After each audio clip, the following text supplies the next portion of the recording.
In this video, I'll show you how to create a clean opening where stacked layers float into place and reveal your video in a smooth and structured way.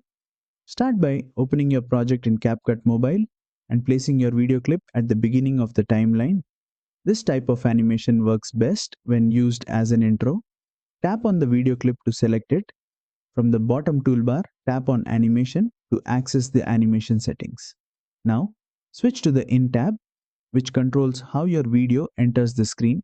Scroll through the animation list until you find floating stack, then tap on it to apply the effect. Once applied, layered sections float upward and settle into position, revealing the video with a polished and professional feel.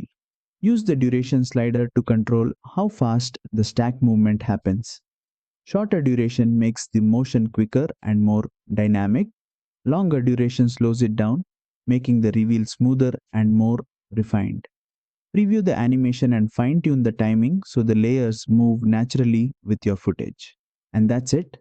You've successfully added a floating stack reveal animation in CapCut Mobile. If this tutorial helped you, don't forget to like, share, and subscribe for more CapCut Mobile animation tutorials.